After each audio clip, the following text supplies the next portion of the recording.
Texas Tech comes into town with vengeance still on their minds. Texas baseball opens the year on a high note, and the NBA All-Star Game gave us plenty of oohs and ahs. All of this and more coming up next on College Press Box.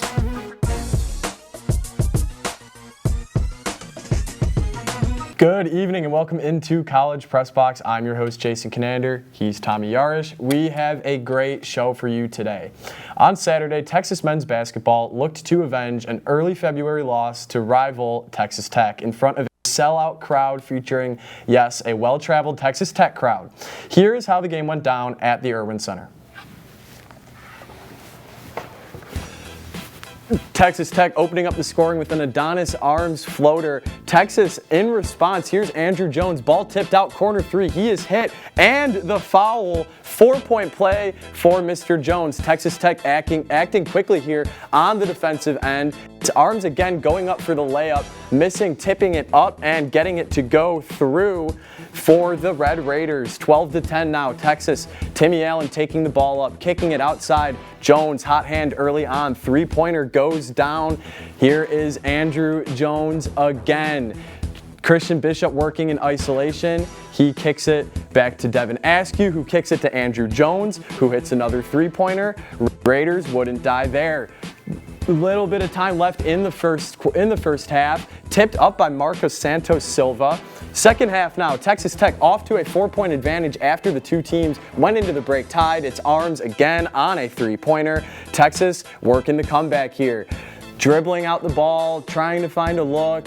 With a drive, Jace Febres misses the initial opportunity. Ball gets tipped back to him, and he is able to finish with a floater. Texas Tech on the offensive, less than halfway to go in the second half. Huge slam for Bryson Williams. Here are the Longhorns again. It's Andrew Jones looking to keep them in the game. He hits the three. Jones again getting the ball, driving, kicking it to his senior counterpart, Jace Febres. He hits a three. It's a three-point game. Texas now down 8, 2 minutes to go. Marcus Carr, quick hands on the defensive end, flips it to Timmy Allen, who scoops and scores for 2 of his 6 points on the day. Longhorns again. Andrew Jones with the three-pointer. He hits it to make it a 1-point game, but that would be all for naught as Brock Cunningham at the line with 4 seconds remaining goes 0 for 2, missing them both. Texas Tech grabbing the rebound, fouled from Texas. They would dribble out the clock, and the Red Raiders would complete a season sweep. The Red Raiders came riding into town last Saturday with their chins held high after beating the Longhorns earlier in the year in front of a sellout crowd of passionate Texas Tech fans in Chris Beard's not-so-warm welcome back to Lubbock. Texas looked to redeem themselves on their home floor, and our own Austin Tackman was there at the Erwin Center to watch it unfold. Austin, take it away. A tough in-conference rivalry game between the University of Texas and Texas Tech University took place at the Frank Erwin Center this past Saturday, as the number 20 ranked Longhorns looked to prevent a sweep by the number 11 Red Raiders. What started as a game of trading buckets, this matchup took the final minutes to decide the winner. With a tournament-like atmosphere, fans for both teams were constantly on their feet, especially with the aura of recent history and betrayal in the air. With an end score of 61-55, it seemed like there was more than just a game on the line for Tech. Their emotional investment might have been what set them apart from Texas in the long run.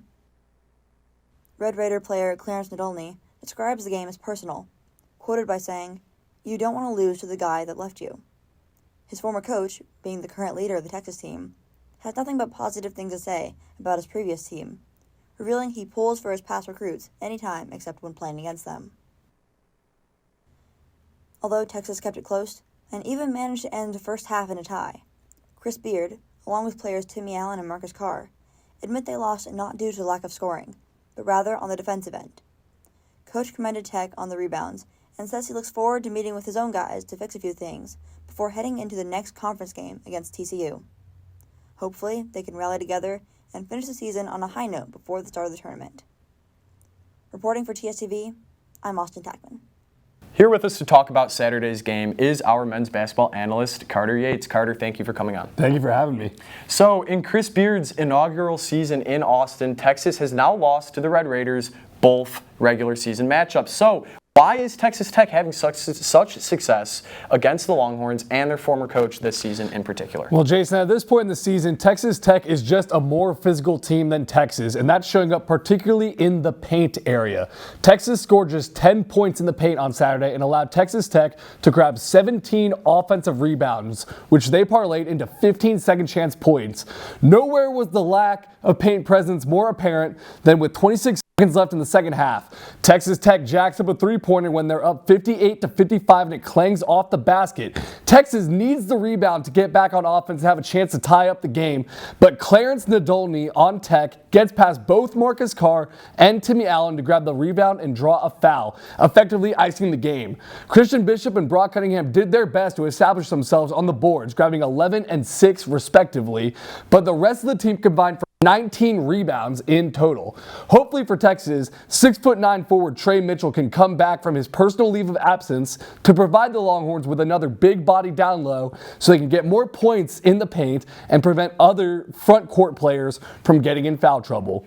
With only 4 games left in the regular season for the Longhorns, who is one player that you think has been a pleasant surprise to this point, and who is one player that the Longhorns need to get more out of if they want to make some in the NCAA tournament? Well, we just talked about Texas's lack of paint presence, but I think a guy who is working hard to change that narrative is forward Christian Bishop. As a whole, Texas is getting out-rebounded and is not putting up points down low, but Bishop's defense and rebounding have been standouts this season. He stepped up in some of the team's biggest games, grabbing 11 rebounds this past Saturday and 10 rebounds against Kansas a few weeks ago. He's also starting to cash into the free throw line, which is so important for a big man like him when he's trying to get tough point paints. In the last 4 games for Texas, he has shot 88% from the charity stripe. Now on the flip side, a player who Texas needs more out of if they want to make a deep run is point guard Marcus Carr. Look, Carr has all the natural ability as a scorer, and I have no doubt he can be a difference maker in this final stretch of the season, but he frankly isn't shooting well as of late, as Texas has gone on their hardest run of the season. He's shooting 28% from field in the last 4 games. The Longhorns can be a dangerous team with both Andrew Jones and Carr scoring at a high clip, but up to this point, it seemed like they can't get on the same page. When one gets hot, the other goes cold. Totally agree with you on that Marcus Carr point. 0 points in the entire game on Saturday. What does Texas need to do in the last 4 games of the season to ensure that they have a chance to not only make a run in the Big 12 tournament, but also gain momentum for March Madness? Well, right now, Texas is on an island in terms of Big 12 standings at 8-6 in conference play. They're sitting solidly at 4th in the conference, 2 games behind Baylor and Tech, who are tied for 3rd place, and 2 games ahead of Oklahoma State and Kansas State, who are tied for 5th place. The next 2 games see Texas playing TCU and West Virginia, 2 teams they have already beat and that are below 500 in conference play. But they finished the season off by hosting Baylor and then traveling to Allen Fieldhouse to face the Kansas Jayhawks. I'm ruling the Longhorns out of the 1 seed because they would need to win out and then also have Kansas lose out to have a chance. And I believe Tech will also finish ahead of Texas because they have now beaten them twice this season. That means Texas's only chance to move up is to usurp Baylor as a 3 seed. Texas must win against Baylor at home on February 28th if they are to have any chance. And they would most likely need to beat Kansas once again as well, because Baylor has 2 winnable games coming up against Oklahoma State and Iowa State.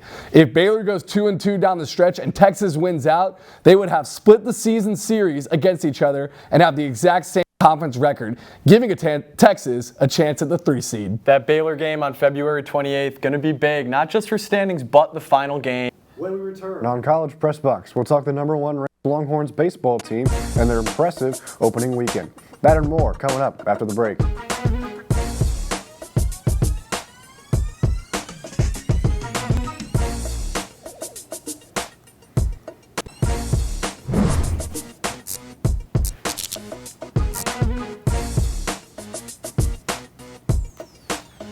Welcome back to College Press Box.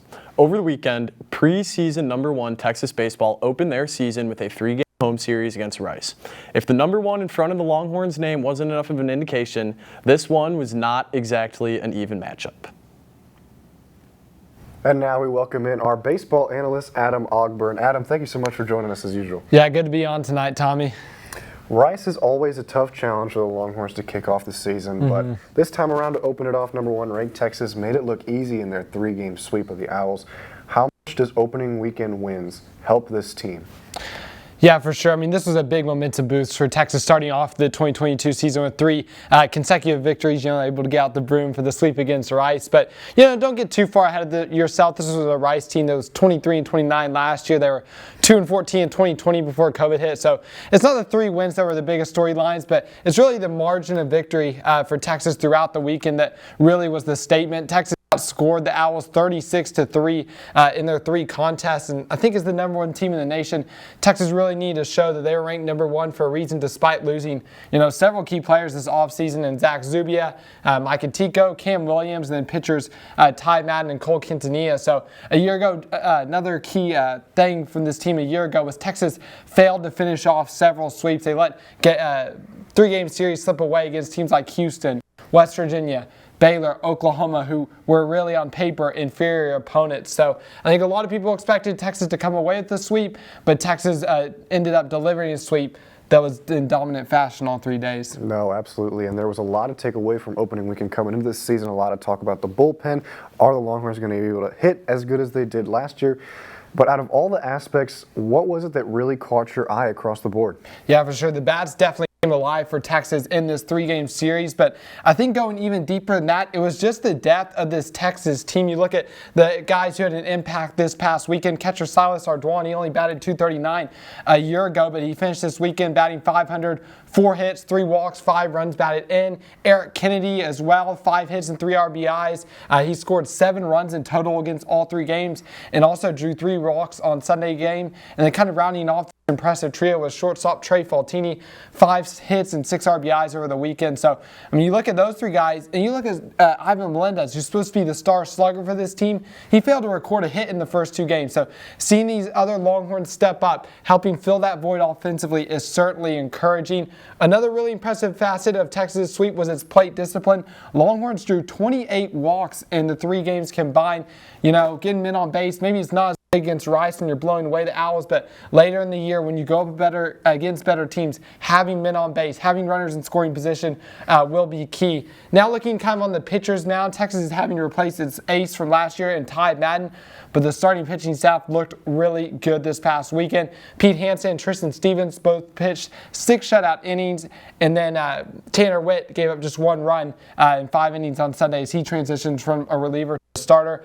And kind of like you mentioned, that bullpen, I think that's going to be the biggest question mark for Texas this season. Texas has closer Aaron Nixon, who is reliable, but the question is going to be who becomes in between him and the starters. You look at redshirt freshmen Andre Duplantier and Travis Staley. They both missed last year due to injuries. They were back. They both had scoreless outings this past weekend. However, fellow freshman Joshua Stewart, another highly touted relief pitcher, his outings weren't as seamless. He retired just 1 out of 3 batters he faced on Saturday, gave up an earned run. So Texas has plenty of options in the bullpen, some of them younger, a couple of key freshmen. So it's going to be interesting to see how they get settled in.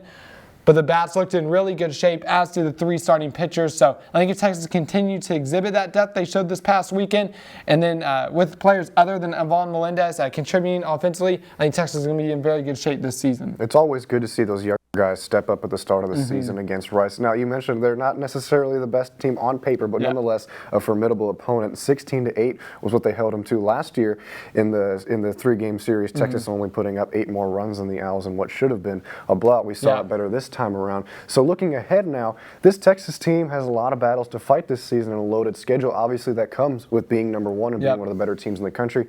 What series coming up closer is what you're going to put on your calendar?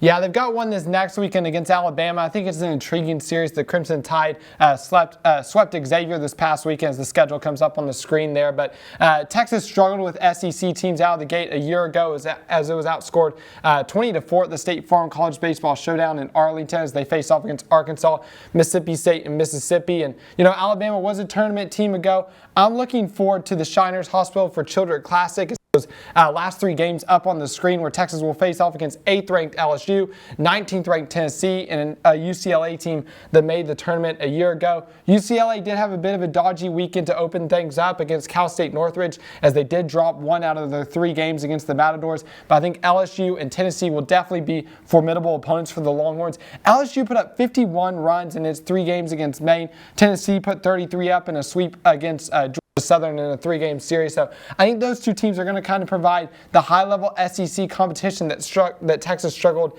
to open against last season. Playing 3 big games against 3 different teams in 3 days, neutral site, that's kind of what Texas is going to need when it comes to regional time in June. So, in addition to the Power 5 opponents that we mentioned that Texas has to face, they do have Texas A&M, Corpus Christi, and Sam Houston coming up, a couple of road contests, but, with a team with the pedigree of Texas, you would expect them to beat those teams really easily. So it's going to be that Shiners Hustle for Children's Classic down in Houston at Minute Maid Park. I think that's going to be a perfect barometer for where this Texas team is at a couple weeks into the year and whether they deserve that #1 ranking. Thank you for joining us, Adam. When we return, Marcus Risen will give us a mid-season NBA rundown of the All-Star break. You won't want to miss it.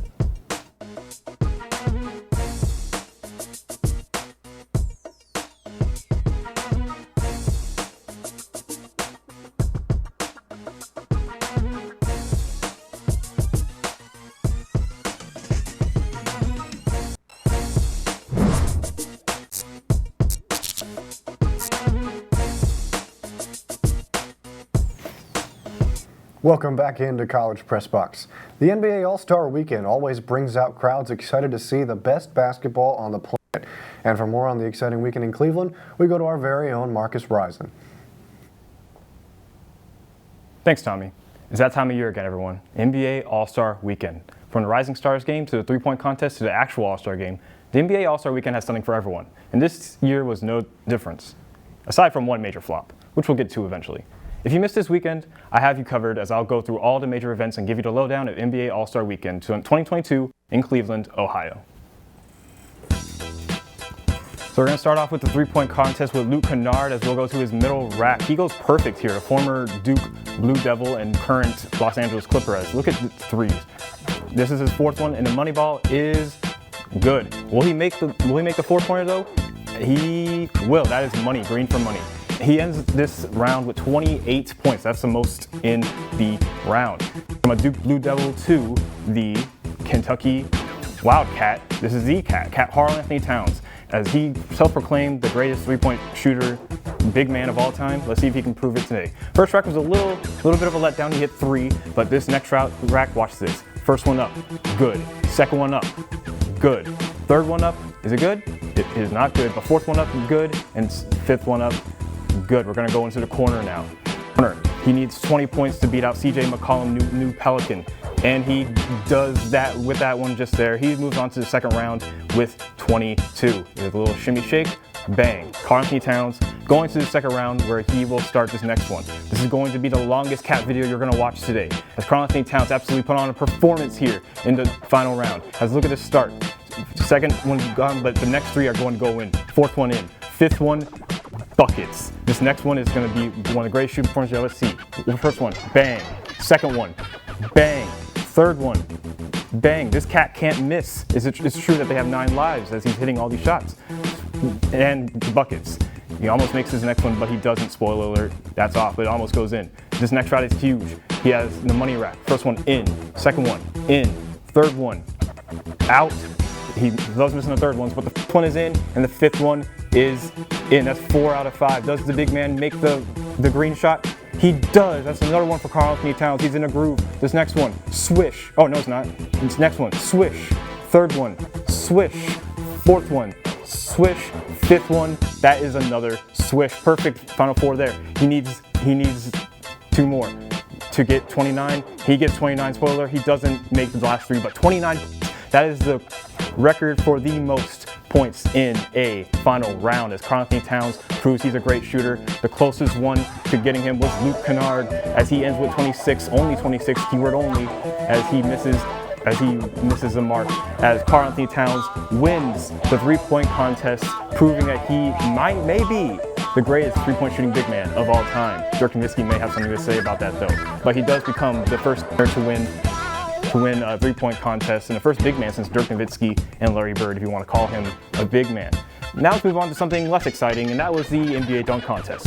So we're going to start off with Cole Anthony wearing his dad's jersey, Greg Anthony, and he's wearing Tim's, by the way. And he gets an assist from his dad, and he gets a nice little windmill dunk there. Nothing too crazy, but with Tim's on, I mean, that is pretty impressive, as you see another look there. Next up, Juan Toscano-Anderson, who does a dunk over his fellow teammate, all-star starter Andrew Wiggins, all 6'8" of him. He pushes off a little bit there, as you see, pushes off a little bit, but a nice dunk regardless. Next up is Obi Toppin, dunks on a slightly less tall man, about 5'9", my height, but impressive dunk nonetheless. Behind the back and in. Nice dunk there for Obi Toppin. Jalen Green, my boy from the Rockets, he spent 7 tries trying to get this dunk done, so he didn't get that high of a score, only at 38. But look how high he gets here. That's a high hops for that young man. But he didn't do that well in that because But next one, he starts off the next round with a nice little dunk there, a little turnaround between the legs dunk. Nice dunk there from Jalen Green, but it won't be enough. He is eliminated as his first dunk was pretty bad. And yeah, speaking of bad, Cole Anthony does not make this dunk and he is out. And next up is Juan Toscano-Anderson, and he dunks that home. He moves on to the next round with that. He just needed a safe dunk and he hits it. Next up is Obi Toppin off the backboard, between the legs, behind the back. A little bit creativity there. One of the more creative dunks of the night. As you see it again, off the backboard, between the legs, and reverse. Nice dunk there. Juan Toscano-Anderson tries to do the Vince Carter there. He tries to get his elbow stuck in the rim, but he fails, as you see right there. He doesn't do it, so that he gets a low score. Obi Toppin between the legs again. Obi Toppin loves going between the legs, and you can see that right there off the backboard once again. Less impressive than his last dunk, if you ask me, but it got the job done. As you take one more look there, Juan Toscano-Anderson wearing the Jason Richardson jersey. You gotta make this. You gotta make this for Jason Richardson. And he misses it. He misses all his dunk attempts with the Jason Richardson jersey. And now all Obi Toppin has to do is make one dunk, and he will win, as he gets all 6s from the judges, a 30. That's not what you want to see in the final round of a dunk contest. As Obi Toppin gets his dunk, and guess what he's going to do? You guessed it, between the legs, off the backboard, into the rim. Interesting dunk there. You don't really see that very often. One of the more creative dunks, as he goes between the legs and in. Nice dunk there. He wins this dunk contest. He gets a 47 in this last round. 9s and 10s across the board. He wins the dunk contest. But let's talk about how unimpressive this dunk contest was. Ever since we got the Aaron Gordon, Zach LaVine dunk contest, we hadn't seen a dunk contest like it. This dunk contest didn't get a single 50. Can you imagine that? A dunk contest not getting a 50. They didn't get one. Obi Toppin is the third Nick to win the slam dunk contest behind Nate Robinson and Kenny Anderson. But nonetheless, we are going to the NBA All-Star game. Joel Embiid wins the tip-off, but we're going to talk about someone else, and we're going to hear his name a lot tonight. Stephen Curry. In the corner, he hits it over Trae Young. That's a splash. You already knew that was going in. Next play, we got Ice Trae Young alley-ooping it to Ja Morant. What a jaw-breaking dunk. And why wasn't he in a dunk contest last night? Joel Embiid with another dunk contest where he dunked. I would have won last night too with a little windmill there. Nice dunk from him. Next play, Jarrett Allen, UT alum, with a dunk. 2 straight plays here from Jarrett Allen. He gets assist from his teammate, Cleveland Cavalier Darius Garland. He's having a great season as well as we move on. DeJounte Murray over Rudy Gobert. Even he's getting in on a dunk contest action. He gets a 360 dunk. He would have won it with that dunk as well. Darius Garland from the logo. What a shot there from Darius Garland, the one-time All-Star, as he gets that 3 to go. Next up, Giannis with a nice little over-the-top pass. What a pass there. And you already know Steph Curry's hitting that. I don't even need to commentate over it. Stephen Curry runs down the court. Next up, LeBron James to Stephen Curry again. And that's just way downtown, if you know that, you're a GOAT. Anyway, Stephen Curry going off. Next up, Trae Young. We saw this connection before. Over to Ja Morant. And why isn't this dude in the dunk contest? Ja Morant with an absolutely amazing dunk right there, as the next minute is about to be all Steph Curry highlights. There's another 3, Dirk Nowitzki right there. Steph Curry from the Hotels.com time. He needs to book a hotel in Cleveland after this, all the shooting he's doing. Nice little run back there from Steph Curry. LeBron James, you already see him, Stephen Curry from the 20-22. He doesn't even have to look. He nails it. Stephen Curry with another amazing 3-pointer. And guess what? Stephen Curry with Joel Embiid and Jason Tatum on him. He nails that 3. What a performance by Stephen Curry here, as the Hall of Famers love it. Stephen Curry with DeJounte Murray on him, another 3. I mean, come on, do I even need to say anything else? Steph Curry doing amazing right now. Now, Stephen Curry passes to LeBron, to Jokic, to Giannis, an MVP carousel. Back to the unanimous one from 2017. Stephen Curry, he doesn't even have to look. That's another bucket from Stephen Curry. Now we interrupt the Stephen Curry highlight reel for DeJounte Murray off the backboard dunk. There you go for all you Spurs fans out there. DeJounte Murray gets a nice little dunk. Next up, you already guessed it, Stephen Curry in the 4th quarter over Chris Middleton. That's another 3. That's 16 threes. That's his last 3 he'll make. Now we're getting serious. Joel Embiid would put back dunk 4th quarter now. Chris Middleton Over to his Devin Booker, a guy he beat in the finals last year, a Bucks Suns connection, as next play. Over to LeBron. He wants to get in on a three-point action, and he nails that from Akron. What a shot there from LeBron. Over to Steph Curry. And look at this floater game all the way up to the rafters. He swishes that over to after his hands of Joel Embiid. And Chris Middleton gets blocked by his teammate, Giannis Antetokounmpo. But it goes right to Joel Embiid, who lays it up over Jared Allen. And next play, DeMar DeRozan, Mr. Mid-Range. He does a little turnaround, and that's a swish. He's leading the Chicago Bulls to the number 1 seed. Speaking of Bulls, Zach LaVine, 4-3.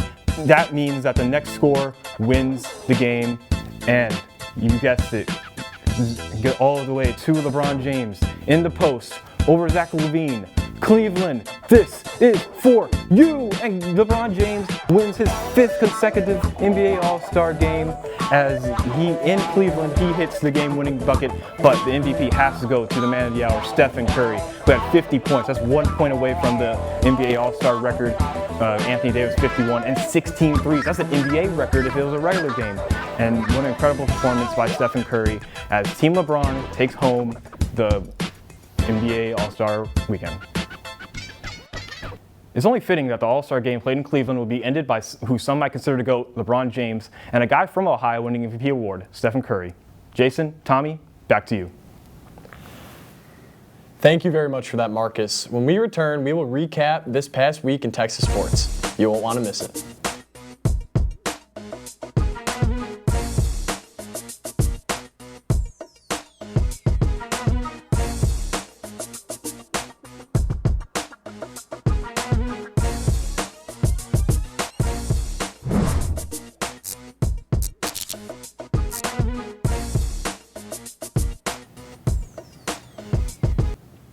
Welcome back into College Press Box.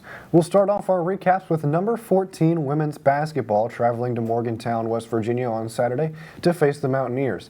They came away with a 67-58 win to improve to 9-5 in Big 12 play as they're tied for 4th with Oklahoma.